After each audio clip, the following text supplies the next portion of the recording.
জয়পুরহাটের পাঁচবিবিতে কুটহারা গ্রামের ছোট শিশু আয়ান প্রতিবেশীর গরুর আক্রমণে গুরুতর আহত হন। এতে শিশুটির দাদি গরুকে আঘাত করে ও গরুর মালিককে বকাবকি করে। তারই সূত্র ধরে আহত হয়েছে শিশুটির পরিবার। জয়পুরহাট থেকে মাফিজুল ইসলামের প্রতিবেদনে দেখুন বিস্তারিত। আপনি কি প্রবাসে গিয়ে স্বাবলম্বী হতে চান? পূর্বে বুকিংকৃত বিমানের টিকিট পরিবর্তন করতে চান, অথবা ট্যুরিস্ট ভিসার মাধ্যমে এই সুন্দর পৃথিবী ঘুরে দেখার স্বপ্ন দেখছেন? আপনার স্বপ্নকে বাস্তবায়ন করতে A to Z travels and tours আছে আপনার সাথে। গরুর মালিক ক্ষিপ্ত হয়ে দেশীয় অস্ত্র দিয়ে মারধর করে গুরুতর আহত করে। ভুক্তভোগীর পরিবারটি প্রতিকারের আশায় থানায় লিখিত অভিযোগ দায়ের করেছেন। শাশুড়ি দেখে গরুওয়ালার সাথে যায় একটু কথা কাটাকাটি হচ্ছিল। তাদের পরিবারের সবগুলো এসে আমার শাশুড়ি মারামারি করে হাত হুত ভাঙ্গে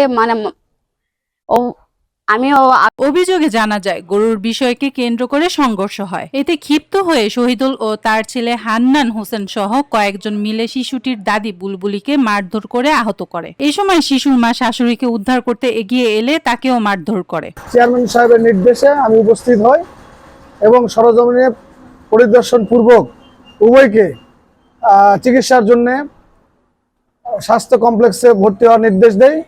তার পরবর্তীতে চেয়ারম্যান সাহেবকে বিষয়টি অবহিত করি। অবহিতের এক পর্যায়ে চেয়ারম্যান সাহেব বলেন যে উভয়কে নিয়ে অতি দ্রুত বিষয়টি মীমাংসা করার উদ্যোগ গ্রহণ।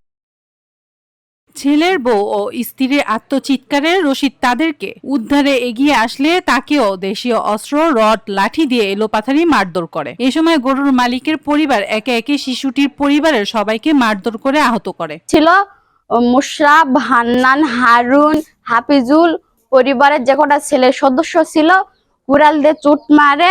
আমার বরাবর অবস্থা এতটাই খারাপ। জয়পুর সদর এখন ঢাকায় চিকিৎসা হচ্ছে। আমার বরাব্বা বাঁচবে কি বাঁচবেন না আল্লাহ ভরসা। স্থানীয়রা সবাইকে উদ্ধার করে জয়পুরহাট জেলা আধুনিক হাসপাতালে ভর্তি করেন। তবে রহিদুলকে প্রথমে উপজেলা স্বাস্থ্য কমপ্লেক্স, জয়পুরহাট জেলা আধুনিক হাসপাতাল ও বগুড়া শহীদ জিয়া মেডিকেল কলেজ হাসপাতালে চিকিৎসার জন্য নেওয়া হলে কর্তব্যরত চিকিৎসক ঢাকায় নেওয়ার পরামর্শ দেন। ছোট বাচ্চাকে গরু ঢিসে আসছিল, এটা নিয়ে একটা গন্ডগোল। ডাক্তারের পরামর্শে বর্তমানে তার চিকিৎসা ঢাকায় চলছে। ঘটনাস্থলে গিয়ে দেখা যায় বিবাদী পক্ষের বাড়ির দরজা তালা দেওয়া। বাড়িতে কাউকে পাওয়া যায়নি, এর জন্য তাদের বক্তব্য নেওয়া সম্ভব হয়নি। মারে পানি ফেলে দিয়ে খুশে তাকে অতিরিক্ত লাঠি ছোটা দিয়ে মারে তাকে আহত করার পর আমার ওয়াইফ গেছে, আমার বেটার বউ গেছে, তাকেও সে লাঠি ছোটা দিয়ে মেরেছে।